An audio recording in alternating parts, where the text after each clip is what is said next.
Let's see. There we go. All right, let's paint something else.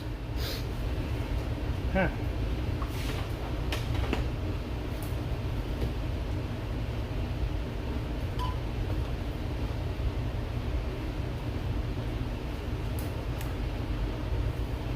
Let's do a little painting and see what happens. Unless you want to do a little painting. Come on, let's do a little painting.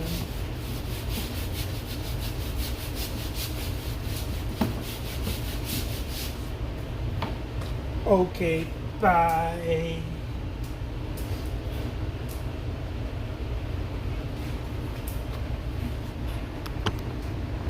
Let's see if you guys can do a little painting with Jose Trujillo, world's greatest living artist.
Let's do a little painting.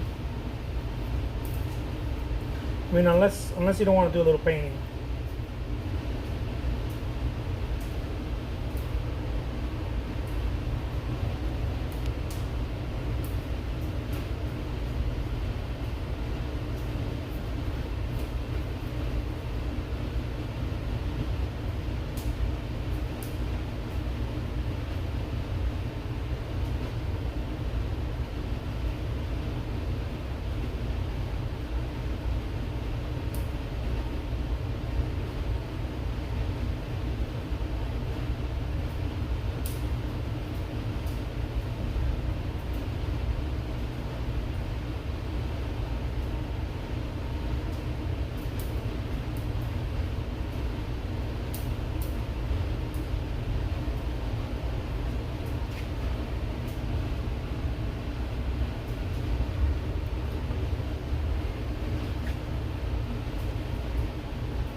Just a little simple.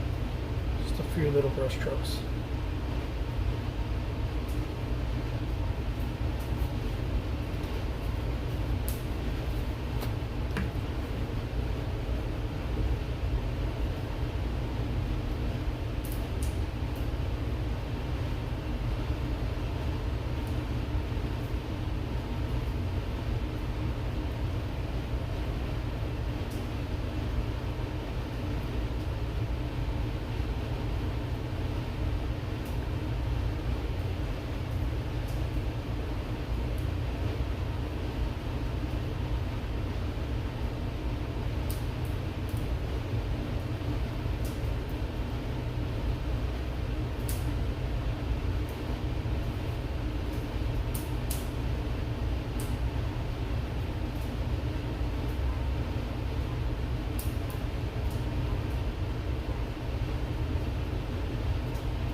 Look at that. Ooh la la. Jessica, ¿qué no debes de estar trabajando ahorita tú? I feel like Jessica needs to be working. What is she doing? What's up, Tom? What's up, Diana? What's happening? Always giving Jessica a hard time. I'm gonna start feeling bad in no time. No te creas, Jessica. I'm just playing with you.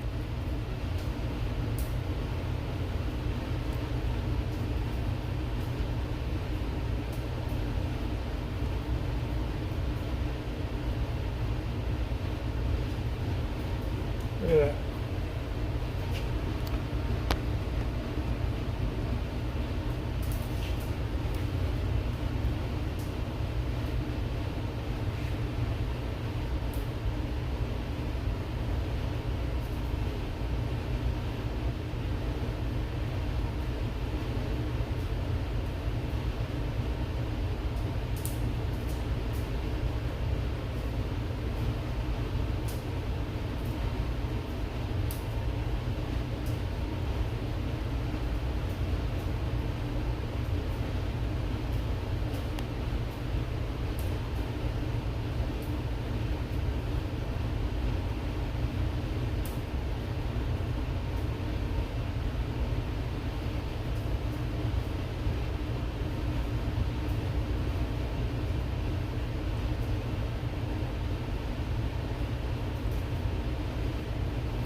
What is it? Neck, shoulder, arm, etc. How do you do it?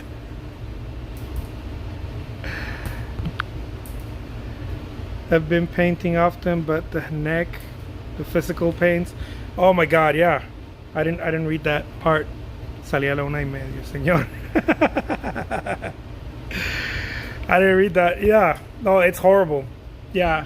I get one massage, one full body massage once a month, so 12 a year. Yeah, it's the only way I deal with it. Just rest. It's real. It's real. It's very painful.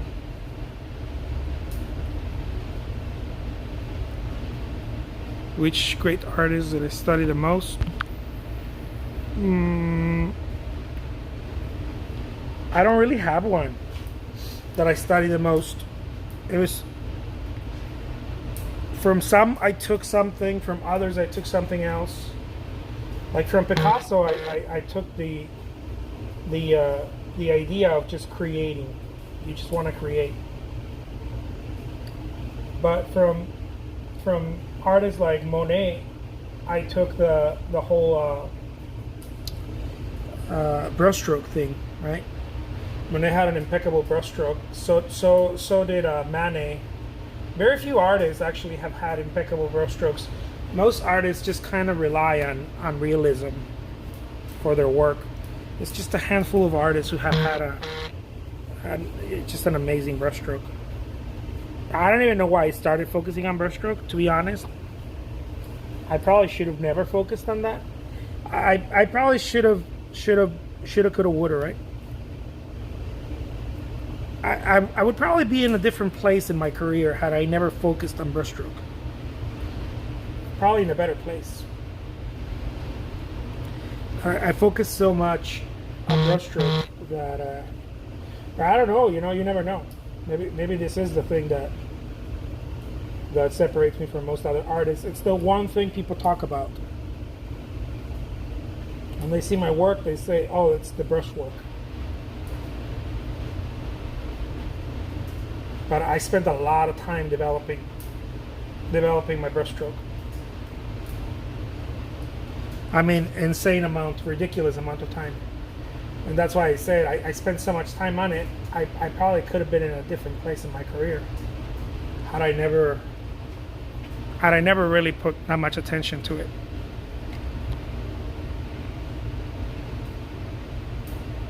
Had to do an MRI for my neck. Oh my God, I'm so sorry about that.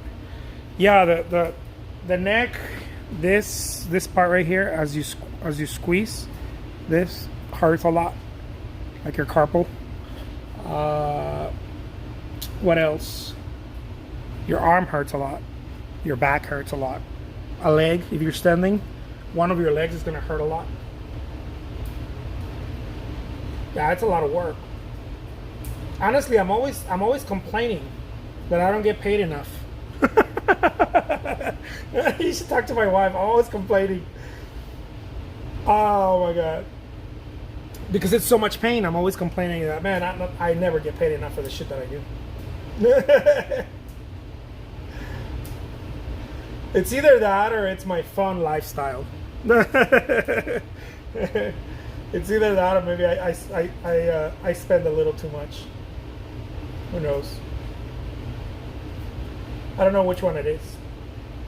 I can't see which what's the thing hurting me? The fact that I'm not getting paid enough, or the fact that for my work, or the fact that I spend a little too much. I'm a spender. I'm a spender. Oh man. To stay in what do they call it? Just to keep in tradition with most artists were spenders.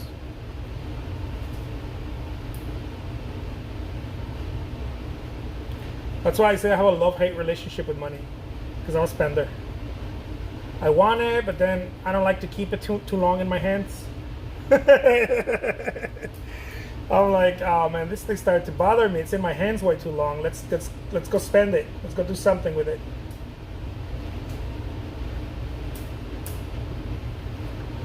And so, yeah.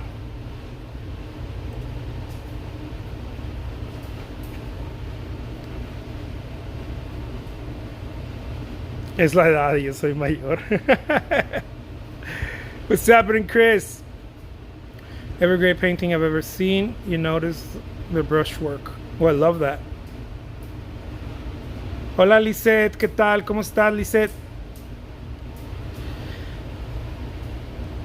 Just started. What is it? Was taking a 16-year break. Lol.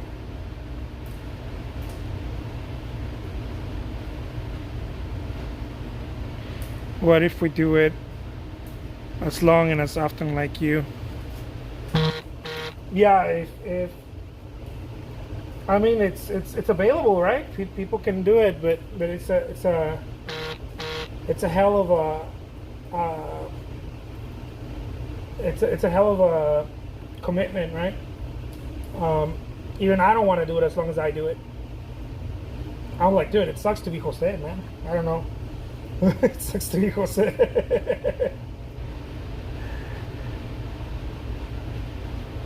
Look at that.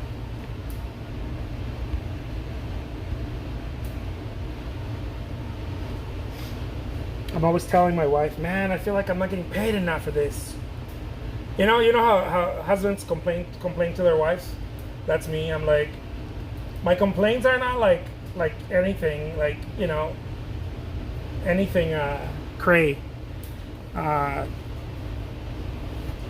It's nothing like what my dad used to complain, or you know, or like what other men that I know complain, like messy house or messy dishes, you know, like macho, like, right? No, because that's not something we complain about. We don't complain about that stuff at home. Also, someone takes care of cleaning the house, not us, and so that's a plus. The stuff I complain is like, shit, man, I need to get paid more for my work.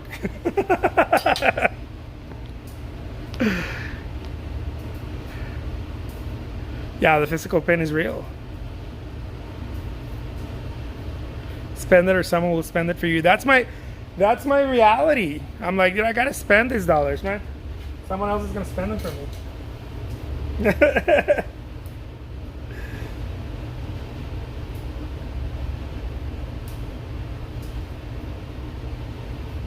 My wife's always laughing because she's like, you're the worst, because I'm like, pull the trigger, pull the trigger. I'm the one who's like, I'm the bad, what do they call it? I'm the bad influence of the two with money. I'm like, come on, do it, buy it, pull the trigger.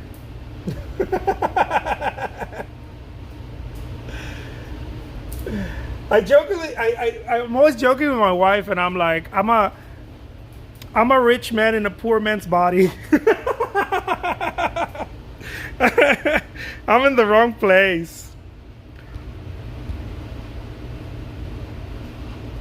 The body pain is real, yeah.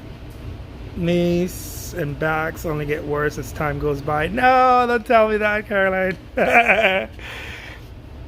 Back pain, what kind of shoes do you use for painting, Jose? So I use some really good shoes. I went through so many different shoes in order to find the ones that just work best for me. I use Adidas, but they're so comfortable and wide. I used everything. I've used Crocs. I've gone through so many different types of Crocs.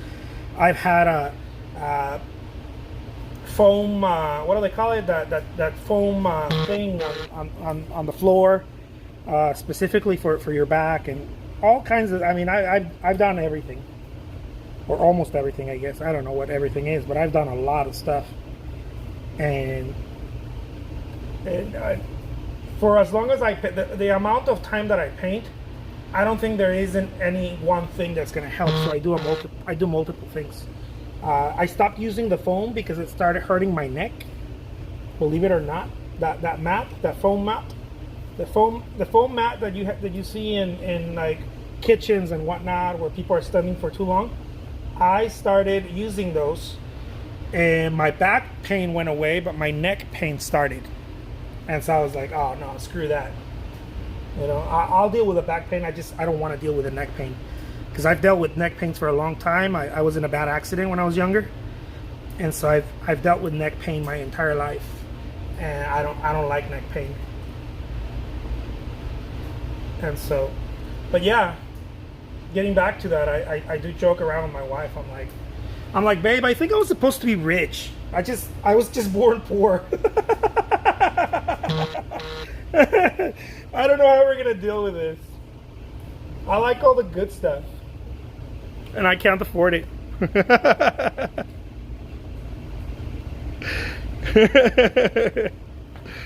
I like the good shit. What is it? I prefer to paint wearing socks, but I stand on the floor. That's a good one. I do stand. I've done that too. Stand on the floor with just my socks on, and no mat. I don't like the mat. What happens with the mat is that it does this. It moves you, especially if you're doing it for hours. If you're doing it for 1 or 2 hours, I think it's fine. But if you're doing it for many hours, it moves you. Something happens. It gets too soft. Even if it's brand new, it gets too soft. I don't know. I didn't like it. And I've tried different mats. I tried about 4 different types of mats. And so finally I found the right shoes. And those are the shoes that I use. I wear some really comfy Adidas that are not running shoes or anything like that. Just kind of like just casual shoes. La palomita de Popeye. Love your work. I've noticed you put marks, dots of paint down. Can you explain why you do that? Marks? Oh, the little marks? Oh, those are just part of the painting. Those are I'm picking up stuff, right? I'm imagining there's things happening. Little lights, little shadows. When you're looking at somewhere, it could have been a shadow. It could be a log. It could be a couple of rocks. It could be different things. And so all of the little marks have more to do with just trying to pick up something that may be there that I'm not sure what it is, right? I'm not sure. And so what realists or people that are trying to do any form of realism, what they do when they paint something is that they want to be able to depict whatever they're looking at, and they want to tell the full story, and I'm not telling the full story. So it looks like this little dashes and dots and whatnot. It's because I'm not telling the full story. Early on in my career, I figured out that if you don't tell the full story, you tell a pretty good story. Sort of like, I heard this a long time ago, don't let reality get in the way of a good story. Don't let the truth, you know?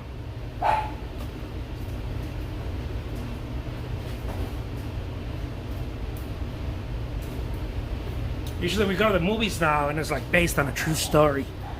And we're like, yeah, but sometimes, I mean, was Harry Potter based on a true story? You know, don't let the truth get in the way of a good story.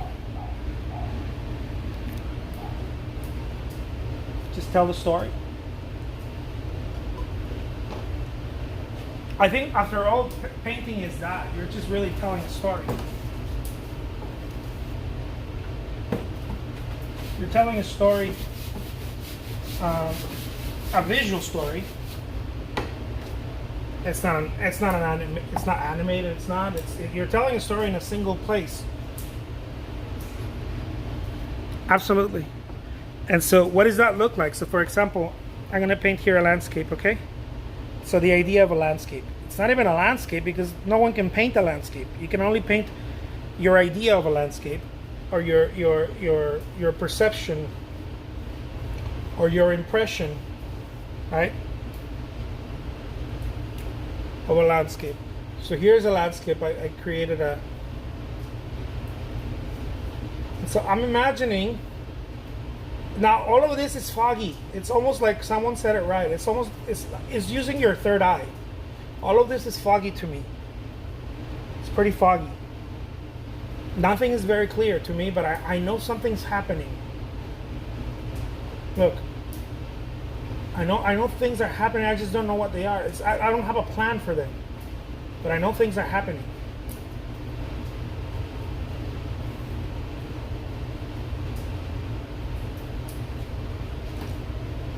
I'll come back with another brush. And you're painting with a different, you're painting, someone said it, with your third eye, right? You're painting with your intuition. I don't really know what's happening, but I know something is happening here, and I'm not sure what it is. It doesn't stop me though from exploring it. I'm exploring something that is here, and so I'm never upset that it never came out the way I wanted to, because I don't have an idea of what it's supposed to look like. I just know something's happening here, and I'm exploring it as I'm going.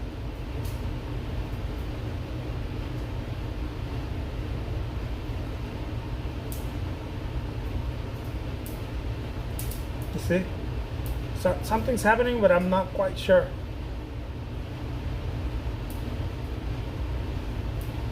And so I've never been accused really of that doesn't look like that. You know, well, it's not supposed to look like that, because what is that?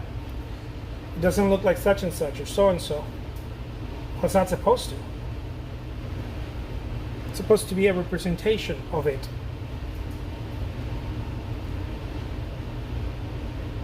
It's like a song, right?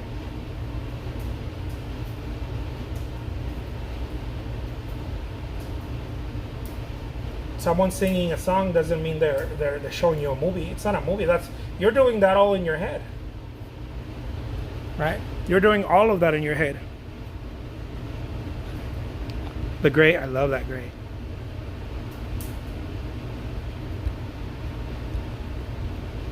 So someone's telling you something. Someone's telling you a story. They're not telling you. Even if they were telling you verbatim, word by word, the story, they're not really telling you the story. They're not. You, you are telling yourself the story based on the words you're picking up. No one's telling you a story. You are putting it together.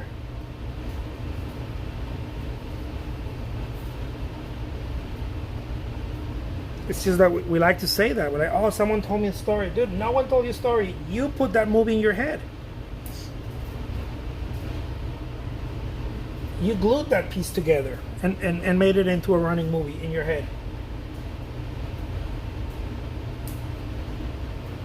People were just saying words. You were the one who put, oh yeah, oh yes, yes, yes, yes. Oh, that makes sense. Oh, of course. And it's lost in translation. Someone's telling you something, and you're making something else up in your head.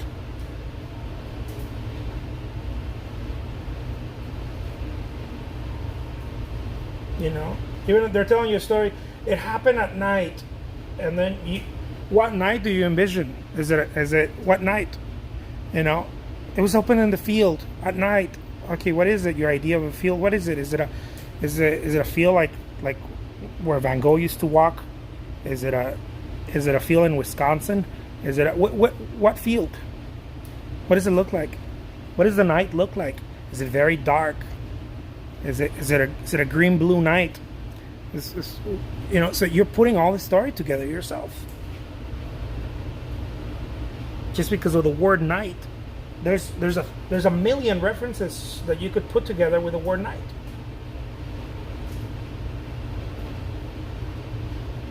And so a painting is the same way.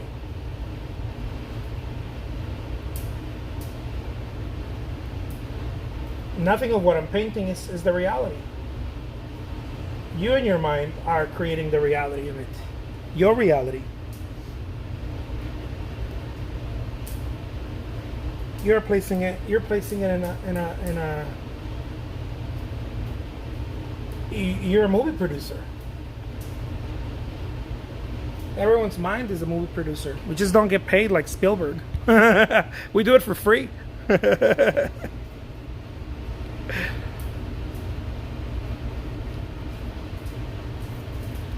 Yeah, the painting leads you. The painting leads you because it's I've often said this. It's like a dog with a long leash. You know, you still keep a leash on it, but you let it go and explore. And the dog's smelling all over the place. It's like here, maybe there, and every time you leave a mark, and it takes you to the next one. It takes you to the next one. And nothing really means anything. It doesn't really mean anything, except the story you put on it.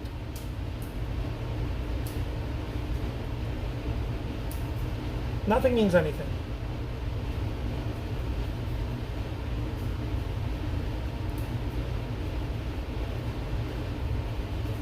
I just love the way the paint, the canvas feels with the brush. It's almost like petting a dog, right? Or a cat.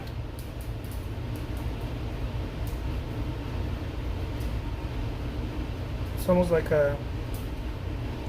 there's a sweetness to it. Also, almost like right before, after a very difficult day, before you're going to fall asleep, there's a sweetness that comes to your body, and to your mind, and to your feelings. There's a sweetness. It feels. That's why people say that how sweet it is to sleep, right? Sleep feels very sweet. Well, that feeling is experienced in every brush movement, but in micro milliseconds. I don't know. It's just like this little. It's almost like it creates little music, but it's very sweet.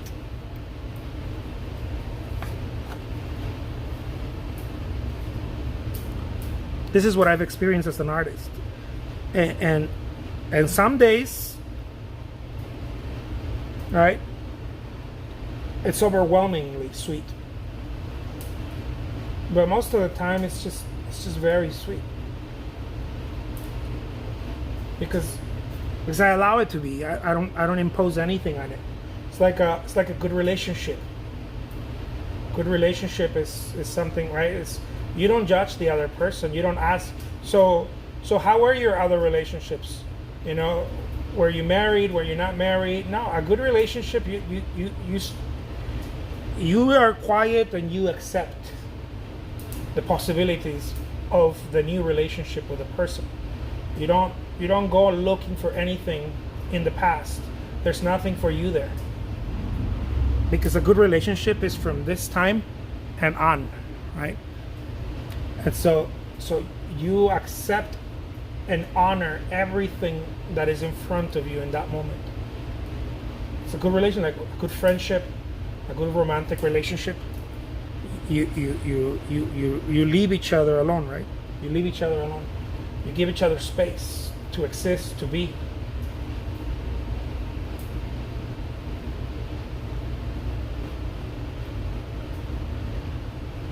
So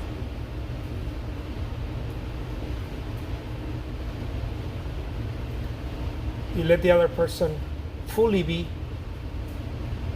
and you leave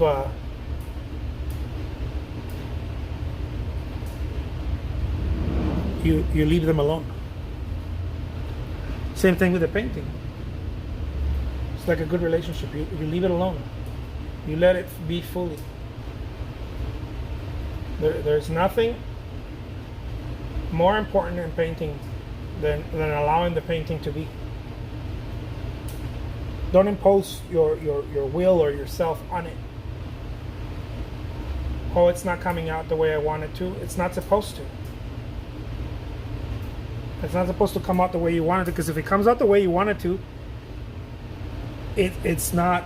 It's a painting. It's not art. Art is like a wild horse.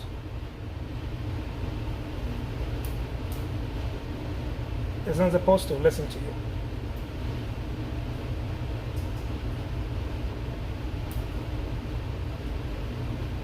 Look at that.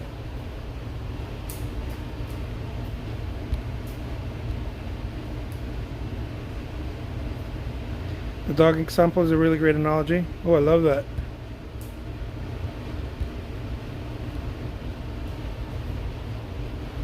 And you just walk with it.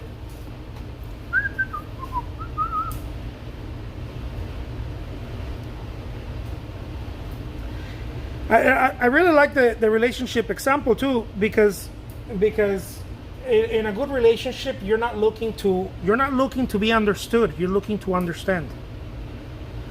You know, my mother used to call it a Franciscan relationship. She used to tell me, make sure when you grow up, when I was a little boy, right? Make sure that in any relationship you have, whether it's a friendship, whether it's a business, or especially a romantic with your spouse, make sure you're looking to imitate St. Francis. It's got to be a Franciscan relationship. Always look to understand and not to be understood. And that'll make every relationship worth gold to you and to the other person. And so I started applying that in painting. Since it made sense in human relationships, I started applying it in painting. Can I look to understand rather than to be understood in this painting?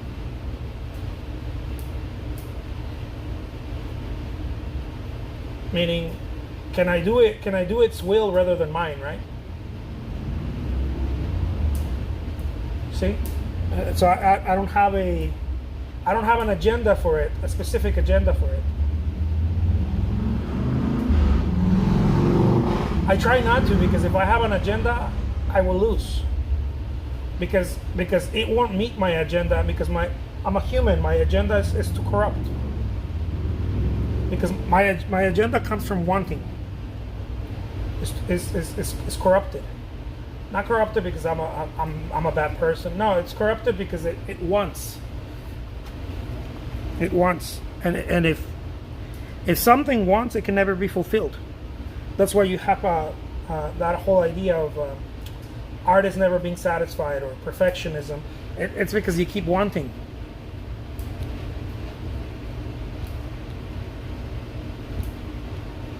You keep wanting something from it, and it can't fulfill. It can't fulfill that whatever shit you want from it. It cannot fulfill it. And if it does, it doesn't fulfill it for too long either. One day you'll feel like, oh my God, it's a masterpiece. But if you keep it for a month, you're gonna find something wrong with it if you keep looking at it. Keep it for a year. If you keep looking at it with the eyes of wanting, with the same eyes of wanting and not accepting, you're gonna find something really wrong with it. You might even punch a hole in the middle of it. Because it can't give you that. Whatever you're looking for, it can't give it to you. Not from that place. Look at that.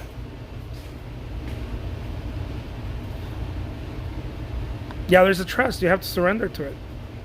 That's exactly what it is.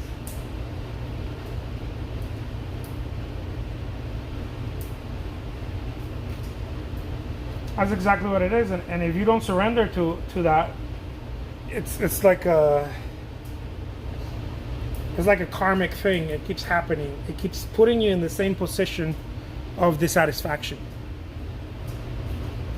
Let's do another one. No mas.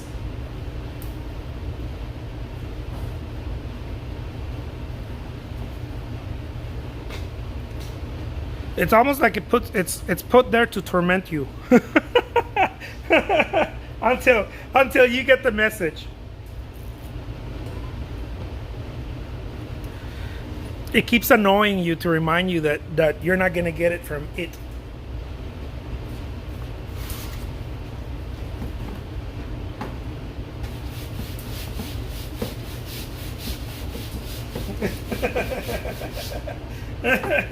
It does. It annoys you.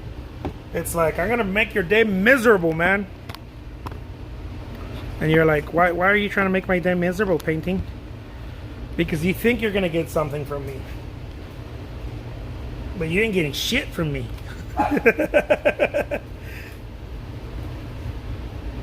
You're not doing any of that Franciscan love, man.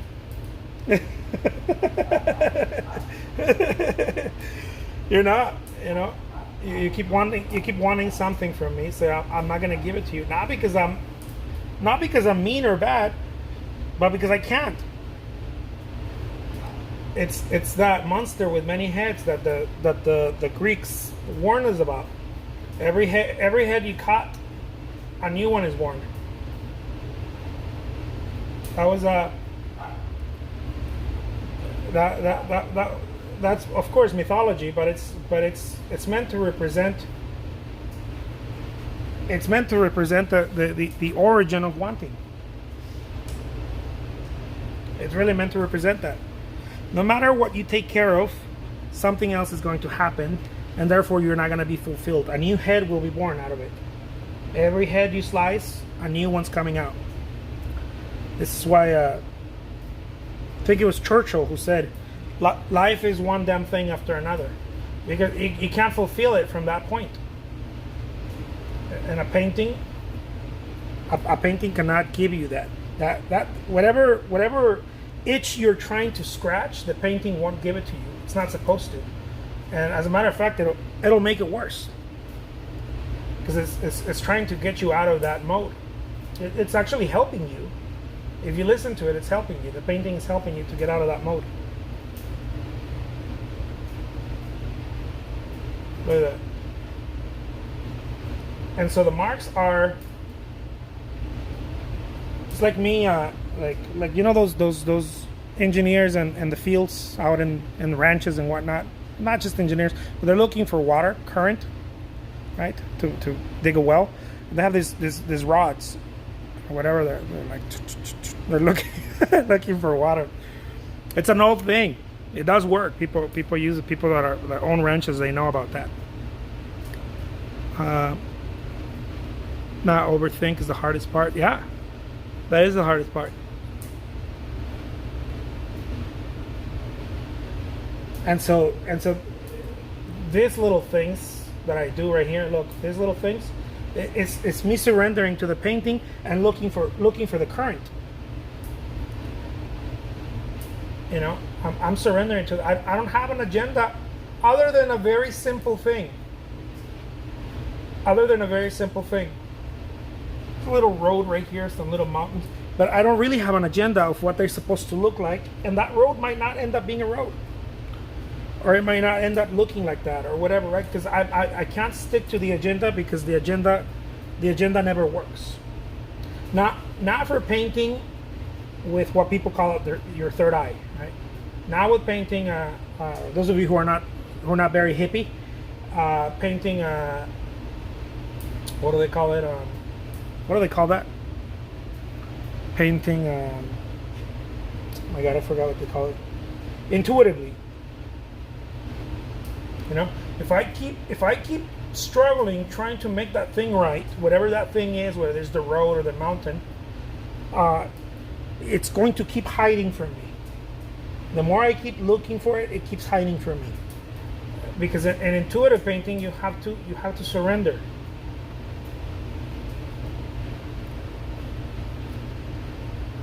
It's almost like you're playing with a toddler or a little child that hides from you. The more you look for it, the more it hides from you. And so you gotta almost pretend that you're not looking for it, and then it'll come out and play.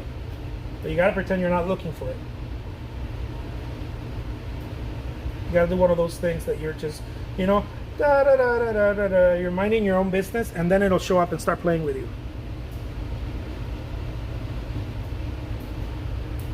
And so in a way, this is what I'm doing.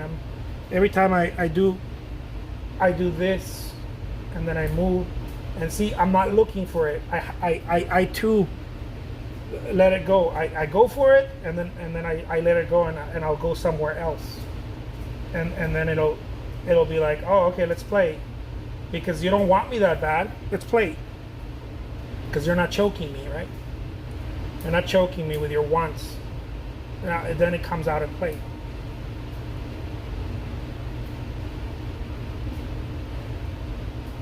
And it's really fun, as long as you don't want anything out of it.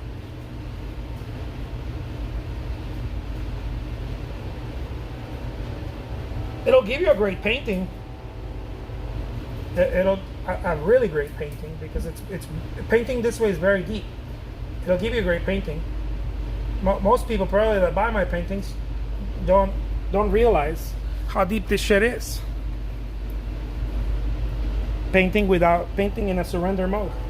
It's a very difficult thing to do. It's supposed to be easy, but not for the human mind can't take it as easy. So it makes it very difficult. And so after a lot of years of practice, I learned how to do it. And so most people that buy this work, they have no idea what they're buying, something that or they're looking at something that is pretty much the equivalent of going into a monastery for 25 years. And whatever I learned in that monastery,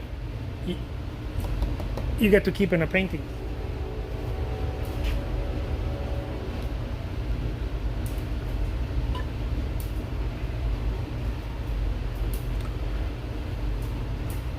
And it's a constant. It's go and let go, right? You go and then you let go, and you don't keep looking at the same area. You leave it alone. You see? And I'm just enjoying putting this paint right here. I don't know where it's going. So it's a dog with a long leash. It's sniffing around. The dog is sniffing.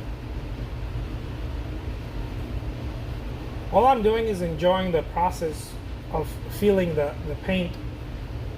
paintbrush on the canvas.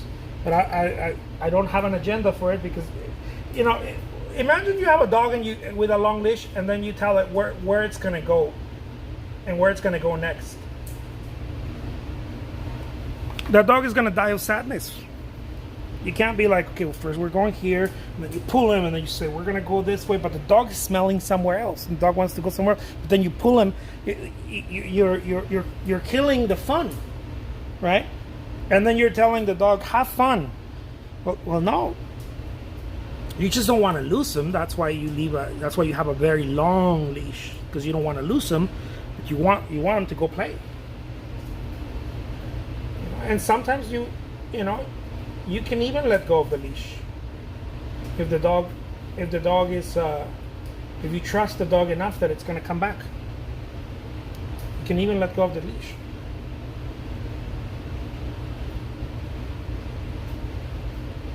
I think that's what Picasso was doing. Picasso was entirely just letting go of the leash.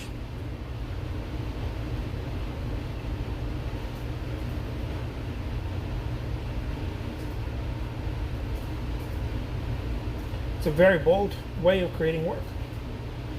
But he trusted his dog. The dog always came back.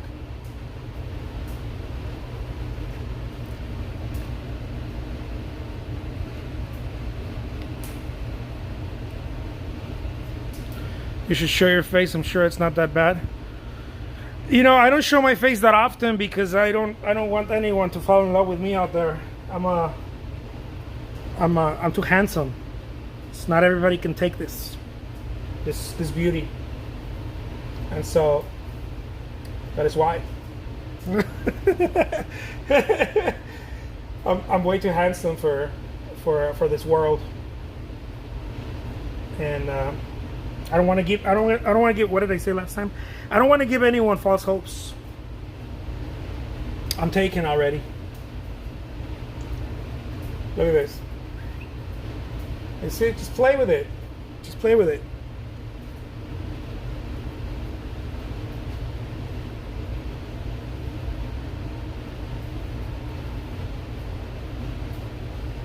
Doesn't mean anything. I'm serious. Why are you laughing? No, but in reality, that is what painting is. Painting is walking with a long leash, with a dog that has a very long leash, and let him go. Let him go. It's sniffing all over the place. You know, my dog is my brush, right? Or my instincts, and you just kind of let it go. Like I said, most people will not know what the artist is doing. They think you're putting paint on a canvas, but that's superficial. Of course you are. You're putting paint on a canvas. What you're really doing is inviting people. Through each painting, you're inviting people to look within. To also let their dog play. You know, whatever your dog is. What's your dog? You're too uptight when you talk to people? Are you afraid of what people are going to say to you? And on and on and on and on. You know, do you place too many judgments on your relationship? Whether it's your kids or your spouse or your parents.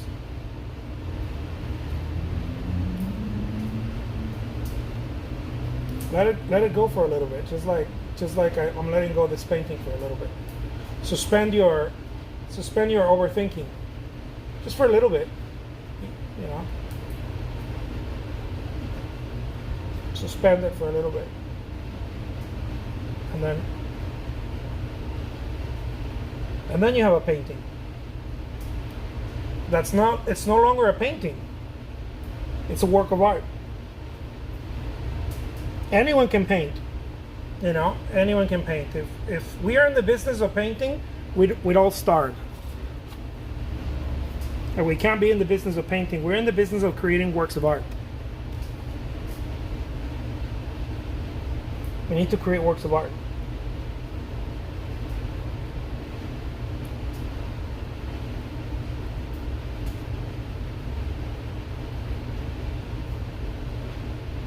Look at that. Ooh la la! This painting's got all that je ne sais quoi, all that comme ci comme ça. Where's Zala, man? Zala, my Parisian friend. She's the one I speak French with. I use all my 3 French words with her. All 3 of them. Anyways, guys, very simple. Look at that.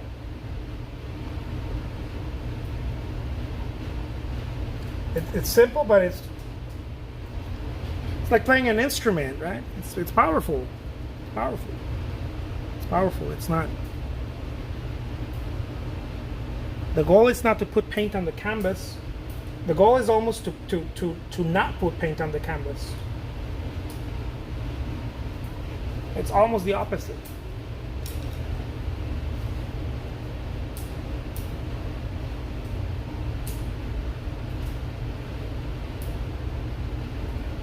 There we go, look at that.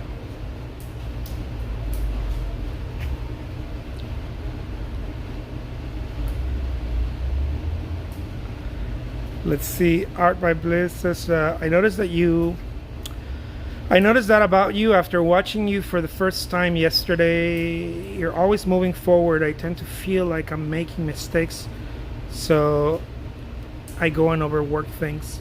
Yeah, you can only overwork things if you're judging what you did, right? So again, the step out.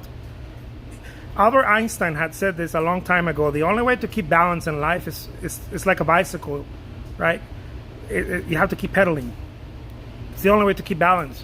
You can't stand on the bicycle for too long with your feet on the pedals and not fall. Like, you can't do that. You got, in the pedaling is where the balance starts happening. And so it's the same thing in a painting. A lot of you are painting and you're overthinking. You stay there and you look at it, and then you'll do shit like this.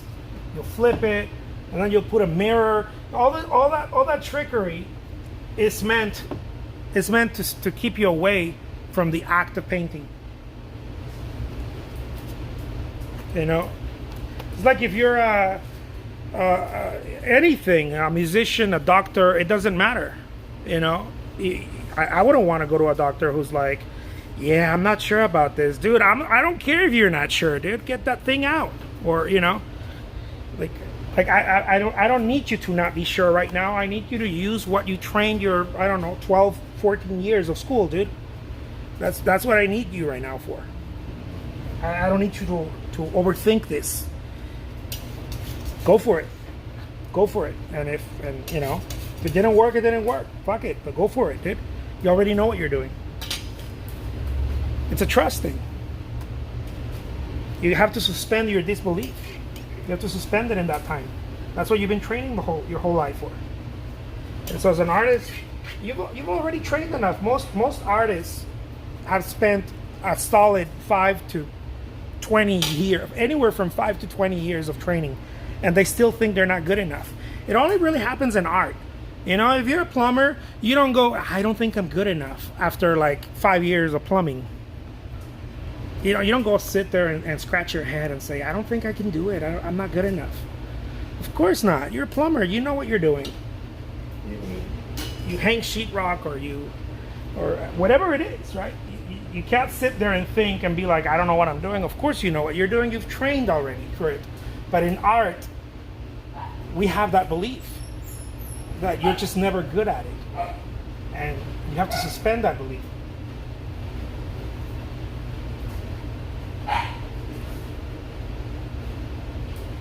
I think that's when you, as an artist, that's when you start hitting those, what people call master levels. It's when you suspend that.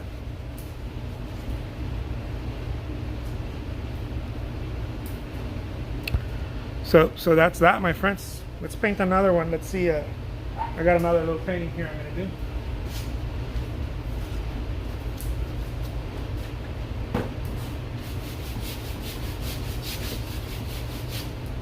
And so the speed of the painting, the size of the painting, you know, however long it takes you to create, none of that matters. What matters is, are you doing it there? Are you there? Or are you in your head? If you're in your head, you're painting, but you're not creating artwork, right? You only start to create artwork when you're there, when you have contact. Then you create artwork.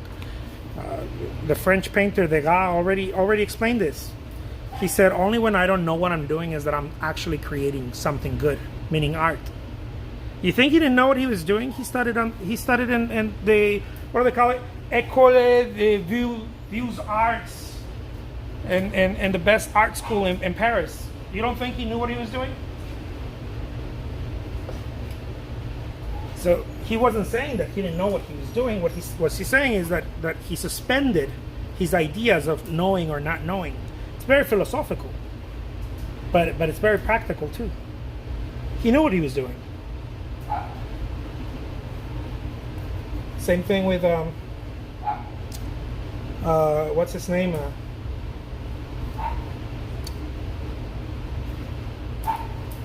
Raphael, not the Ninja Turtle, but the Renaissance painter. He one of his best quote, but not the most famous one, but his best one says, "When an artist paints, he does not think." You can't think when you're painting. You can think if you want, you just can't think about you can't think about the painting. You just got to do it. You're dishonoring your practice every time that you tell yourself that you're not good enough or that the painting's not good enough. You're dishonoring all the hours and the years of practice.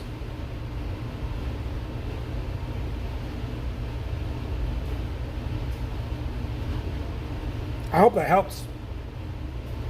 Anyone out there thinking having a hard time when you're painting?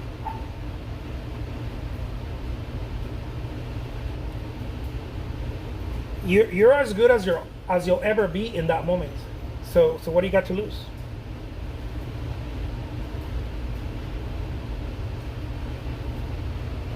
Look at that.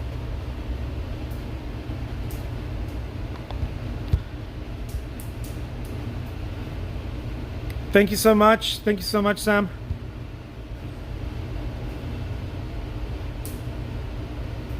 Missed all the good talks of internet.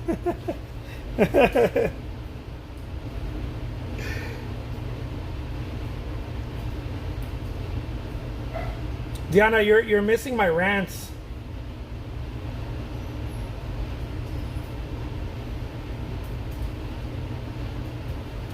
Give me a second. I think there's someone at the door. What do you want, dude?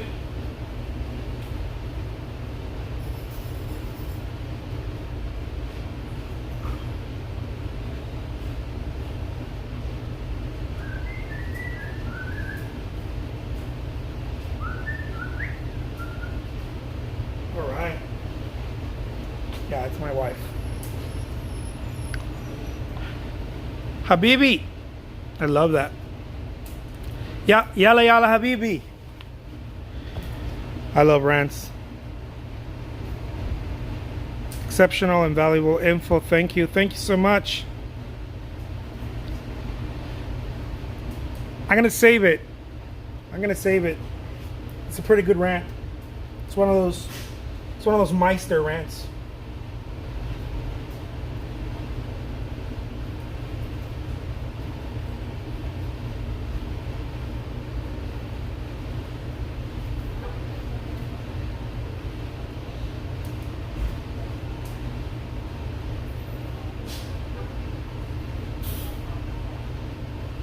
Hey, baby. Hey, Emma. How'd it go? It was a long drive. It's hot outside. It's hot, huh? It was long. Yeah. Look at that. Yeah, I'm gonna try to save this library now. I think I can do it.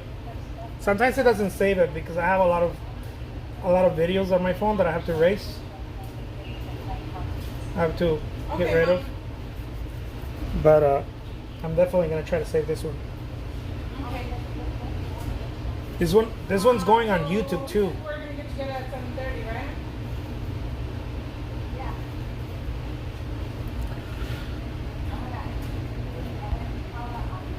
Over and out.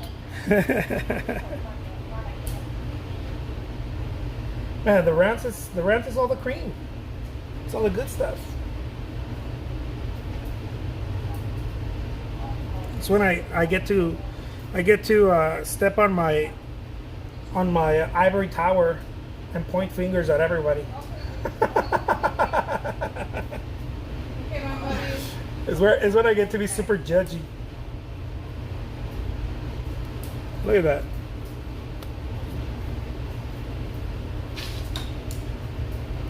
I'm like, you get a rant, and you get a rant, and you get a rant. You guys make me laugh. I like it. You guys keep my day fun. I'm gonna save this video right after I finish this little baby.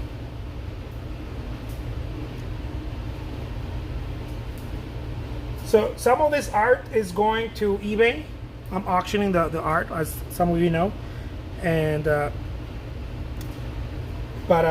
it's a reminder because some people are like, dude, I don't want you to put it on eBay because I want to buy it. If you want to buy it, another reminder. Here's one of my commercials, one of my shameless plugs. If you want to buy it, it's $350. Okay, any of the small sizes. I make them super affordable, super attainable. If you don't want to pay the $350, I completely understand. Go and bid on them.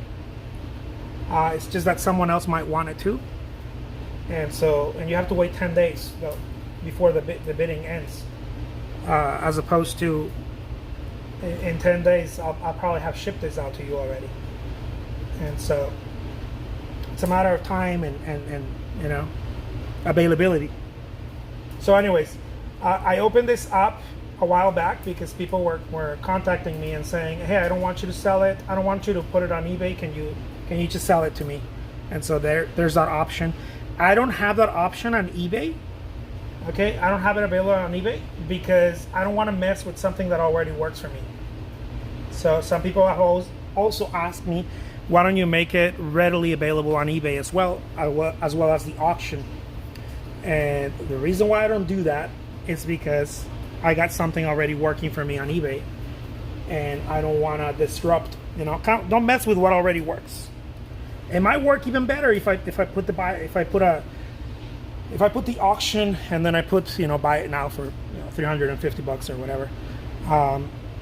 It might even work better. That I don't like messing with stuff that's already working. So I just don't. One of my mentors taught me that. Even if it looks better, dude, just leave it alone. Start something else. Go do something else. Don't mess up a recipe. Don't mess up a recipe. So I get tempted from time to time to messing up recipes. Every time what? We come for the rants. Every time you say boom, you see that reaching a third person after the fact. Yeah, if it ain't broken, don't fix it. I don't know if it's the right thing to do or not, but it's the right thing for me right now.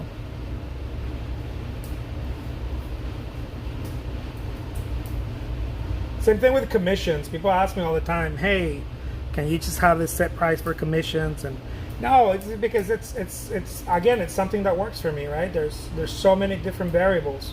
It's not just size. Sometimes I have to ship something out to, I don't know, Australia, Japan, and sometimes the timing changes, and it's different variables. It's different variables. You know, you don't go to a restaurant, you don't go to a fine restaurant and be like, hey, why did the price change on the seafood or this other, you know, plate or whatever? Dude, it changes because prices change, man. You're talking about something that's not static. Nothing is static. Things move up and down. They switch, they change. It has to do with availability. It has to do with how fast they ship it, and on and on and on. I was reading about avocados in Mexico, in Michoacan. It's so damn difficult for them to get avocados because the Mexican cartels also are jumped into the business, unfortunately, and now people are fighting over the avocados. And so we've seen a rise, an increase, not only on demand, but on price too. It's just the way it is. It's a crazy world. It is a crazy world, and we just, you know, we have to adapt to it. Adaptability is the sign of intelligence. There it is, my friends. If it ain't broken, don't try to fix it, right? Margaret, thank you so much. I'm gonna go check. My mail as I promised, and I'll have that painting ship out to you ASAP. Thank you, thank you, thank you. Thank you, Diana. Thank you. Sam already went to sleep. Thank you, Chris. Thank you, Margaret. Thank you, everybody. Everyone's whose name I didn't mention, but you're all awesome. Let's see. So that's what's going on with the avocados. Yeah, the avocados are the main supplier of avocados is Mexico, and it comes from the state of Michoacan, and they're having a hard time. They're having a very hard time fighting that off. Thank you so much. And so every time you eat an avocado, just know, just be grateful and know that someone's life was in danger to protect that orchard. Be grateful. Yeah, no, I'm serious. They're having a hard time with that shit over there. Hey, take care, everybody. Stay well and sophisticated. Peace out.